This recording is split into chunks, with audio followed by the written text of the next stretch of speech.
Hey everyone, I'm George and I'm back with the new Dragon Ball Super review video. This is actually the review video for episode 99. Before I start, I just wanted to mention that there's going to be a lot of spoilers in this video. So if you haven't seen Dragon Ball Super episode 98, 99, or if you're not caught up with the series, you may want to do that before watching this video. Or if you don't mind spoilers, enjoy yourself because there's going to be a lot of spoilers here. So episode 99 is another huge battle episode. It continues the Tournament of Power. This is a massive battle royale. So episode 99, we continue from episode 98 and we are dealing with the fallout of the destruction of Universe 9. Everybody's blown away. The only one who doesn't seem to be kind of blown away by this are the Zenos. The Zenos are the only ones who seem to not really understand the gravity of what just happened by them squishing a universe. The Daishinkan also doesn't really seem to think this was too big of a deal, but everybody else is really shaken by this, and they actually stop fighting and they pause for a moment and they just take in what's just happened. And what's just happened is that a universe has been erased. So we cut to different characters here, which is really interesting because you see an interaction between Goku and Vegeta. You also see an interaction from the other gods and Supreme Kais. There's one Supreme Kai who actually tries to explain why this is happening, why it's actually necessary for Universe 9's destruction, for the other universe's destruction.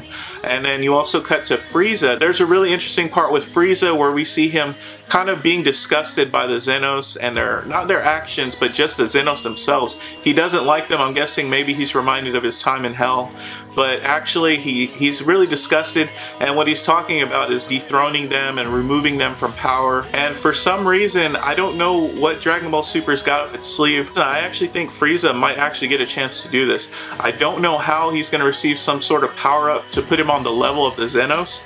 Maybe, just maybe, the Super Dragon Balls might have a part to play in this. Frieza seems like he's not only anxious to hurt Universe 7, but he seems like he wants to destroy everything. Which, I don't know, it seems like Dragon Ball Super might be hinting at a bigger role for Frieza down the road. But we also cut to Android 17 and Android 18, and they have a few remarks. It's interesting to see them interact together.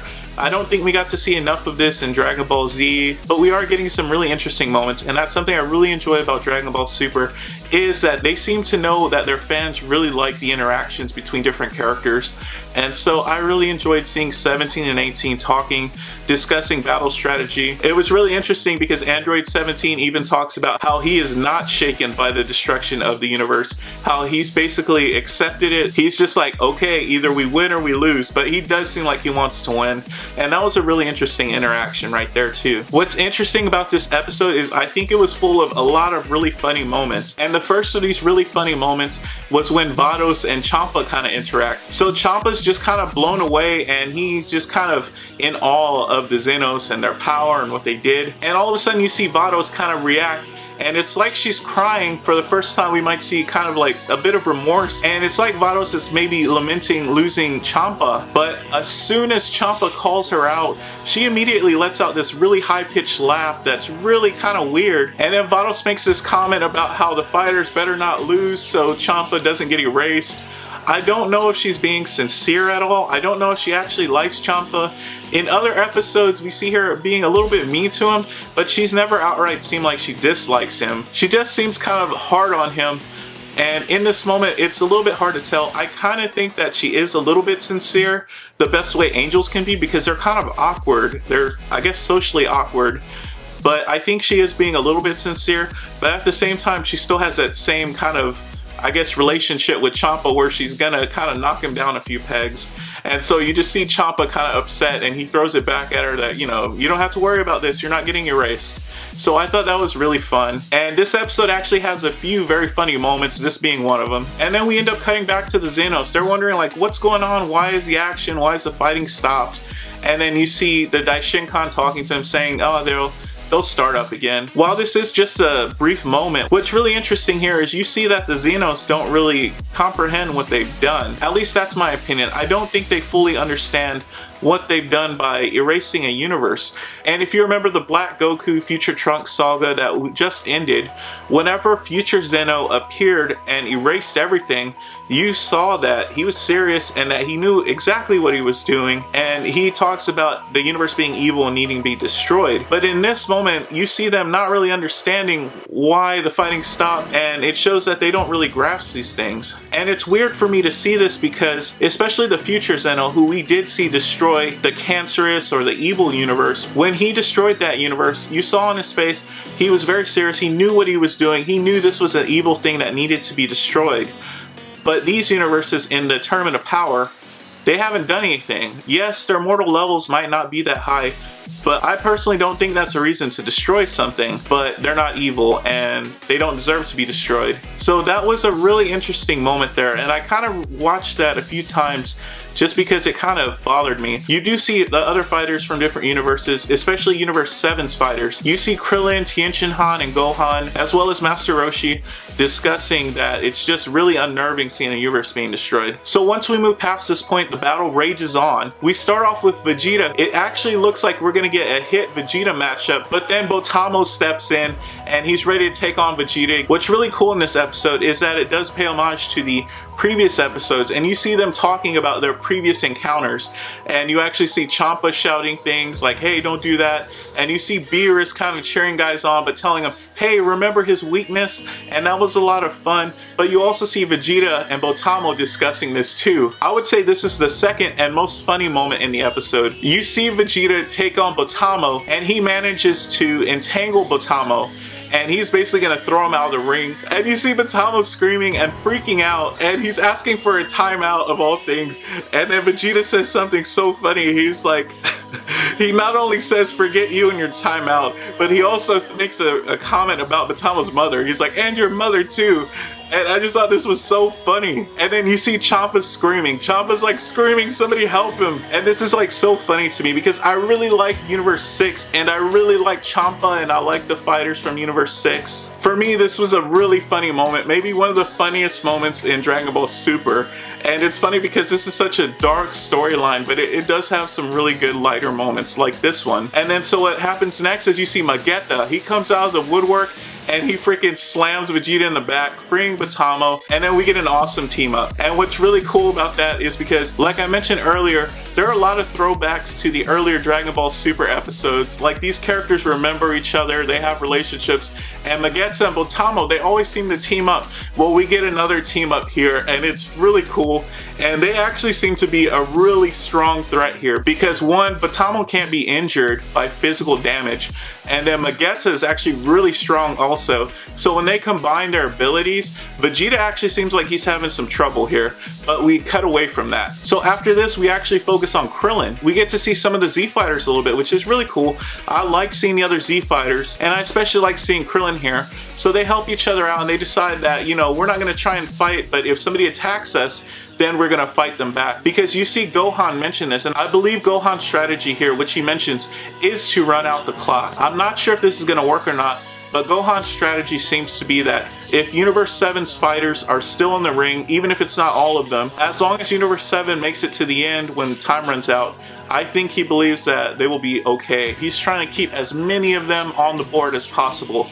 And I really like that about Gohan. We haven't got to see too much of him yet, but you see he is being very strategic. Where Goku and Vegeta are running around fighting everybody, Gohan is doing his best to save everyone and keep everyone on the board. And to me, it seems like Gohan has the best strategy. After that, the Z Fighters kind of get separated, and we focus more on Krillin and Android 18. We actually see Android 18 doing pretty well against one of the other universe's fighters, and she's beating him back. But at one point, she lets her guard down, and she is almost ringed out. And she would have been ringed out, but Krillin ends up coming to her rescue and helping her out. And I really like that moment. And this is a good episode for Krillin mostly. And you get to see him being a hero in here, and I like that because Krillin's one of my favorite characters. I do like seeing him get to shine, and I especially like seeing him and Android 18. I think their love is really interesting. I think their relationship is really interesting, and so any chance we get to see them together, for me, is a really interesting and fun part of the show. So they actually end up teaming up against the fighter, and they take him out. So what happens from there is a third fighter comes in trying to take on Krillin and Android 18. And so they decide to go ahead and take them on together. We get to see Krillin's 100 times solar flare, but it doesn't work. The reason it doesn't work, because this fighter's blind. 18 discovers that he fights by sense of smell instead of eyesight. So, in a really sneaky and probably the third really funny moment in this episode, Krillin decides to battle this guy one-on-one because he has a strategy. Krillin does one of the sneakiest things I've ever seen in probably any cartoon anywhere. So what he does is he takes off his stinky shoe and he hurls it at the guy and it hits him in the face. And there's dirty stink foot smell everywhere. And it smells like feet, and the guy's like almost incapacitated. He doesn't know what's happening because it smells so bad. And then Krillin launches a Kamehameha at him, and he rings him out. And the expression on Android 18's face is so funny because she makes a funny comment about how he won, but it's a disgusting win, and that she's gonna wash his shoes when they get back. So I just thought that was hilarious. This episode actually has a lot of really funny moments, again, for being a very dark episode. I mean, if these guys lose, they're gonna be erased, but I do credit the writers of Dragon Ball Super for doing their best to put in these lighter, funny moments, and I really enjoyed them. So Krillin takes out that fighter, but he lets his guard down, and Frost kind of just jumps in and rings him out. You see Frost's tail come through and slam Krillin out of the ring, and Krillin is the first of Universe 7's fighters to be knocked out of the tournament. And for me, I kind of hated that about this episode because I really thought Krillin was going to have more to do. I knew it was coming because I had watched other videos from other YouTubers that talked about the titles of the episodes and the synopsis, so I knew that Krillin was going to get ringed out. And for me, it just felt a little cheap having Frost knock him out behind his back. But again, that's a smart strategy. Frost seems to have maybe learned something from Hit, because as soon as Android 18 turns to engage Frost in battle, Frost takes off. And so I'm guessing he's using a hit and run kind of strategy. And so that's where episode 99 ends. And so after this episode ends, we get to see a glimpse of next week's episode. And it looks like it's going to be an awesome episode. We get to see a glimpse of Goku fighting Khalifa. It looks like they're in Super Saiyan 2 mode. And then we also get to see Kale. She looks like she's going berserker, legendary mode, whatever you want to call it. Kale looks like she's going off. I mean, there's an instance there where you see Kale unloading blast everywhere. The other really interesting thing that we see is that Vegeta is down, and we see Cabba in his Super Saiyan form walking towards him. I don't know if Cabba's going against Vegeta. Cabba has a pretty strong relationship with Vegeta. He respects him a lot. I really didn't think that we were going to see them fight each other. I actually thought we might see Vegeta maybe trying to save Cabba somehow, but we don't see them actually fighting each other. We just see Cabba walking towards Vegeta in his Super Saiyan form, and Vegeta's down on the ground. We also see something that looks like it might be Hit wanting to take on Jiren. It was a quick flash, and it might have just been something cut together to look like it, but I think we might actually get to see Hit taking on Jiren in this next episode. So there's going to be a lot going on. This is episode 100. It should be a huge episode, and I'm really looking forward to seeing it next week. Even though I haven't necessarily liked a lot of things about this specific tournament itself, I have to say I'm really energized about this series. It definitely has a huge level of excitement, even though I kind of wish it wasn't happening because universes are getting erased for no reason. I'm very energized with this story arc and these episodes because they have been a lot of fun. So overall, I think this was a very good episode, a very action-packed episode, and the funny moments really brought up this episode. I found myself laughing a lot, and I think that's something that Dragon Ball Super is doing really well. They are really hitting their mark when it comes to jokes. So that's it for this video. I am so excited for episode 100. I can't wait to watch it and come and talk to you guys. If you enjoyed this video, please like, subscribe, comment. I really enjoy making this content, and I hope you all enjoy watching it. So I will see you all next time. Thank you for your support, and as always, thanks for watching.